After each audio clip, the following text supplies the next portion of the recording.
Իմ կարծիքով դիտարժան խաղ ստացվեց, կար արագություն, կար պայքար,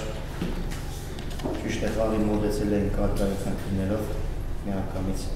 Երևիկերոնական պաշտպաններ վնասվածքներ ունեին, ու այլ տարբերակ չկար Մուրադյան Կարենին հենակետային կոդուց հետ էին կաշի պաշտպանություն, որ այն կարծիքով մեզ համար մեծ կորուստ է կանի, որ Կարենը մեծ զավալի աշխատանք կանի տեսապաշտպանության կենտրոնում։ Ընդհանուր առմամբ գոլային պայր ունեինք, բայց վերջի հարվածը չստացվեց, չկար վստահություն, չկար սառնասերտություն, գործողություններում կար կասկած, վերջնամասում, թե առաջի խաղակեսում, թե երկրորդում կային պայր։ Չեմ կարող դժվել, տեղաներն աշխատան, կատարեցին առաջադրանքը, քանի որ պաշտպանությունում խնդիրներ կար, փորձեցինք այսօր պաշտպանությունից խաղալ, որպես հնարավորություն չտային, քանիկին օգտագործել իրենց արագությունը, այստեղ էլ նա ստացված հարվածը որոշեց խաղի ելքը։ Պարոն Միչախչյան, Բուբնին նախորդ խաղերի նման միտված չէր դարպասը ու ռմբարկողական հատկանիշները այսօր չերևաց, ինչ հետ եք դա պայմանավորում։ Ընդամենը Բուբին այսօր պաչ ուներ,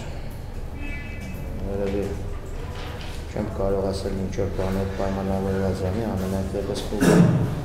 այն հարցավորներից է, ճիշտ եք նկատել, որ միշտ նիպված է, բայց ամեն խաղ չէ, որ ստացվում է։ Երևի թե մյուս խաղը ավելի հաջող խաղա։ 56 րոպեին մրցավարը կարող է ձերովտին 11 մետրանոց նշանակել, հաղորդային կապան կանոնները խախտեցին, ձեր կարծիքով որքան դա ազդեց խաղի ելքին։ Իսկ ձեր կարծիքով 11 մետրանոց կար։ Իմ կարծիքով այո։ Ես ճիշտ ասած այդ դրվագը շատ պարզ չեմ կարող մեկնաբանել, պետք է դիսկը տեսայելս նայել։ Չեմ կարծում, երևի թե 11 մետրանոց ուներ նշանակել ամենայնտեղս դարապես չեմ մեկնաբանում մրցավարի գործողությունները։ Իսկ ինչպես Ընդհանրապես առաջ երկու խաղերում դարպասական շատ բարձր որակի խաղ ցուցաբերել։ Այսօր էլ ընդհանուր լավ չէր, ընդհանուր խաղի չէր։ Չեմ կարող Պոլիպանը չեմ ուզում նամակել դարպասակային, ֆուտբոլը երկու խաղ փրկեց թիմին, մի քանի դերվագներում այսօր փոլ պաստորացին, ընդհանրապես սովորություն չունեմ պարտությունը, ինչ-որ մեկի ուզին պատատել, հաղթում է թիմը, պարտվում է թիմը, բացարձակ չեմ գտնում, որ Կորելազյանը քոլի դերվագում մեղք ուներ։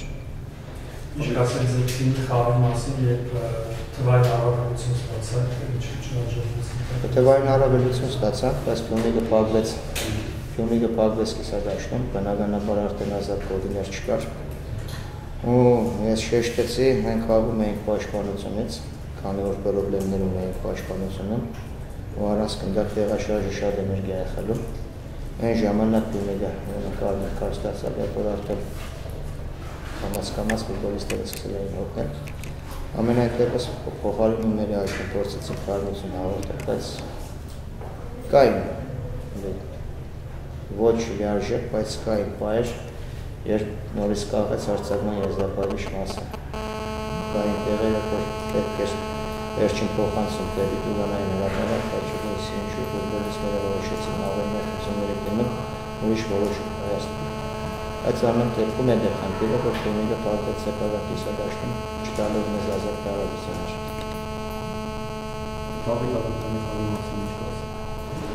Դավիթ Հակոբյանի խաղի մասին ուրեմն չի գոհացնում։ Ինչի բավարարում, որ այսօր Դավիթ Հակոբյանը մենակ պետք է աչքի գնա աշխուժությունով։ Կա դաշտումը չէ, Դավիթ Հակոբյանից այսօր մենք պահանջում ենք, որովհետև նա կարողանա աչքի լիձերի հատկանիշներով կարողանա խաղ վերցնել իր վրա, ու ոչ թե ինչ-որ ցույց տա, որ ինքը դաշտում է կամ սուր է խաղի մեջ, այլ կարողանա յուրաքանչյուր խաղում գոլ հեղինակ դառնա, գոլային փոխանցման հեղինակ դառնա, որովհետև հասունացել է պահը, ունի բոլոր որակները լավ ֆուտբոլ խաղալու, ընդամենը այստեղ կայունության հարց է, ու պետք է Դավիթ Հակոբյանը արդեն սովորի պատասխանատվություն կրել, որպես լիդեր պետք է դաշտի մեջ ինքը իր վրա վերցնել պարտականությունները։ Եզրերը մի փոքր ինչ-որ սնված չխաղացել։ Անհնարավոր է։ Շատ քիչ է եզրերից էլի, միշտ Պատճառ չկա, խաղկա ստասում է, խաղկա չի ստասում։ Ագարագորտ էլ կա տաշտի մեջ է, ստասում են կան, շկատուլ է տալիս ագարագորտը։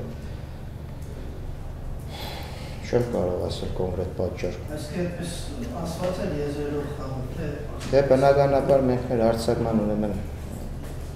մեծ մասը փորձում ենք եզրերով կազմակերպել, քանի որ այսօր մենք եզրերում ունենք արագ-խաղացողներ։ Ու նոր ասացի, որ եզրափակիչ մասում կար ավելնորդություններ, որ պետք է արդեն ուրեմն եզրից փոխանցում կանալ Լուգանային հրապարակ, այդ ժամանակ ուրեմն ավելնորդություններ էին դիմում ու եզրափակիչ մասը ծախողում էին արձակման։